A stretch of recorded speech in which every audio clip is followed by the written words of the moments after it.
नमस्कार। चलिए आज हम लोग जो पौधा में पोषण खत्म हो गया था टॉपिक और जंतुओं में पोषण स्टार्ट करते हैं। पहली बात आपको पता है कि जंतु 2 प्रकार का होता है। पहला देखिए यहाँ पे लिख भी दिए हैं, पहले समझा देते हैं। जंतु 2 टाइप का होता है, एक एक कोशिकीय जीव और दूसरा बहुकोशिकीय जीव। बहुकोशिकीय जैसे अपना लोग है, अपना लोग में तो एक विशेष अंग है पाचन करने के लिए, जो पोषण होता है, खाना खाते हैं तो 5 स्टेप में जाता है ना, तो अभी पढ़ेंगे, पहले देख लीजिए। जो पोषण जो हो रहा है, तो अपना लोग में जो विशेष अंग है, उसी प्रकार एक कोशिकीय में भी विशेष अंग है। एक कोशिकीय जीव जैसे में हम मान सकते हैं अमीबा और पैरामीशियम। तो आपके सिलेबस में मात्र अमीबा और पैरामीशियम के बारे में दिया गया है। तो देखिए अमीबा, पता है आप लोग को अमीबा का आकार जो होता है अनिश्चित होता है। देखिए अमीबा का आकार कुछ आटा का लोई देखे हैं उसी टाइप का होता है। आटा का लोई जिधरे से मतलब हाथ दीजिएगा उधरे धस जाएगा, तो उसी आटा का लोई जिधर से कीजिए उसी टाइप का रहता है। तो आटा को गूंथने से ये पता चल जाएगा। अमीबा का आकार हूबहू उसी टाइप का होता है और इसका आकार जो होता है अनिश्चित होता है।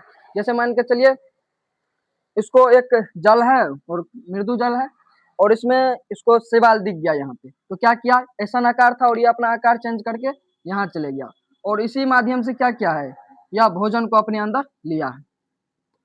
यहाँ जो आकार चेंज करके भोजन का टुकड़ा, कौन सा भोजन लिया है, शैवाल का टुकड़ा, शैवाल लिया और जो केंद्रक है इसको अवशोषित किया। अवशोषित करने के बाद जो इसमें रसधानी होता है, रसधानी क्या किया, जो पचा हुआ भोजन था रसधानी में आया और रसधानी में आने के बाद जो पूरा इसमें कोशिका द्रव है उसमें मिल गया है, तब एनर्जी मिल रहा है, गमन कर रहा है, चल रहा है। और इधर देखिए अब जो अवशिष्ट पदार्थ जो है वह शरीर के माध्यम से बाहर निकल गया है।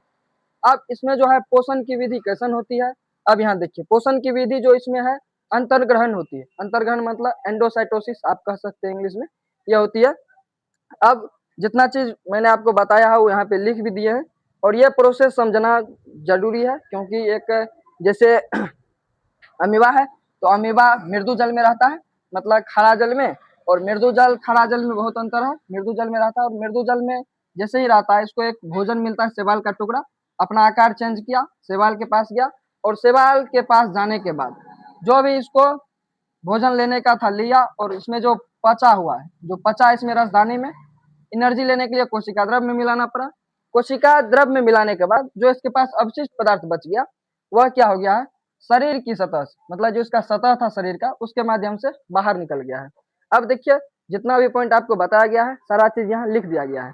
देखिए अमीबा जो है एक कोशिकीय जीव है, पता ही है, यह मृदु जल में रहता है, आकार अनिश्चित होता है। अब आकार अनिश्चित क्यों होता है, क्योंकि इसके पास होता है कूटपात और अमीबा का आकार जो होता है कूटपात के बनने और बिगड़ने से बदलता है और इसमें पाचन की क्रिया अंतर्ग्रहण होती है, या कूटपात भी रहेगा या एंडोसाइटोसिस, वह भी आप मार्क कर सकते हैं।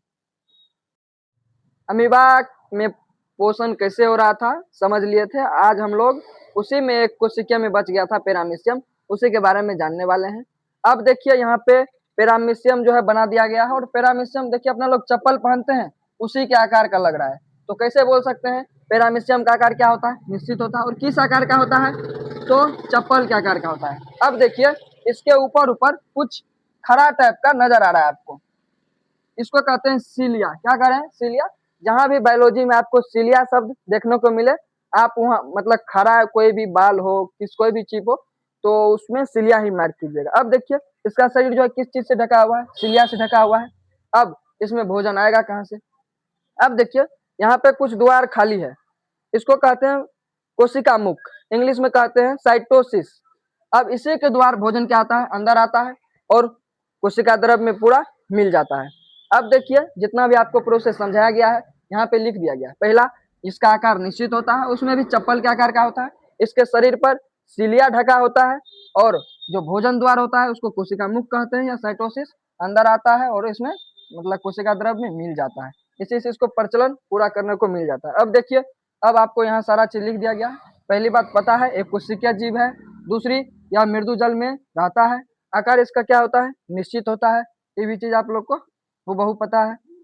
अब देखिए यहाँ बहुत इंपॉर्टेंट है, अमीबा का शरीर सीलिया से ढका होता है, ये चीज बहुत इंपॉर्टेंट है। जो इसका जो शरीर है देखिए इस पे कुछ ऐसे ऐसे टाइप का ऊपर बाल जैसी संरचना है, उसको क्या करें, सीलिया, ढेर इंपॉर्टेंट है। और आकार कैसा होता है, निश्चित आकार है लेकिन चप्पल के आकार का, कैसा आकार है, चप्पल, देख लीजिएगा इसको। अब देखिए इसमें जो पोषण है यह है प्राणी संपोषण, मतलब दूसरे के शरीर में भी रहकर ये करता है, और अमीबा को भी प्राणी संपोषण मार्क कीजिएगा।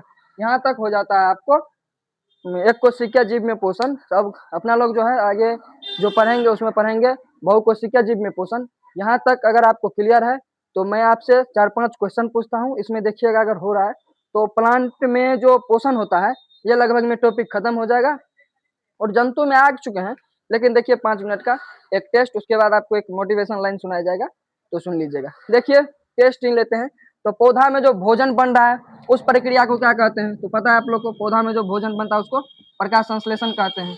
अब देखिए प्रकाश संश्लेषण को जो है बन जो रहा था, तो इसको कौन सा चीज था जो पत्ती में जो चीज था ना, पत्ती में देखे थे आप लोग, जो पत्ती में था क्या कर रहा था उसको, पत्ती में जो था इसमें क्लोरोफिल, पत्ती में आप अगर यहाँ देख लीजिएगा तो पत्ती में जो क्लोरोफिल था ये क्या कर रहा था, सूर्य की प्रकाश को अवशोषित करता था। क्लोरोफिल सूर्य की प्रकाश को अवशोषित करता था। अब दूसरा देखिए, अब आज जो है मतलब इसका हरा रंग कैसे होता है? इसका हरा रंग जो है पत्रिका या क्लोरोफिल के कारण ही होता है। और स्वपोषण में बताइए किसी जीव की आवश्यकता होती है? नहीं, स्वपोषण में किसी जीव की आवश्यकता नहीं होती। पर पोषण पढ़े थे, ढेरों प्रकार का पढ़े थे।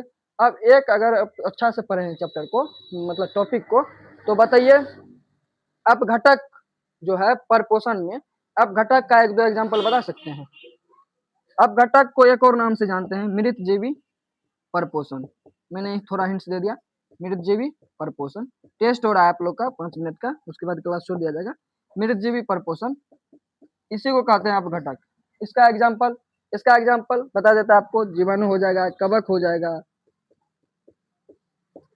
और इसमें आपको गोबर का छत्ता भी ले सकते हैं। अब दूसरा देखिए, इसी में आता था परजीवी।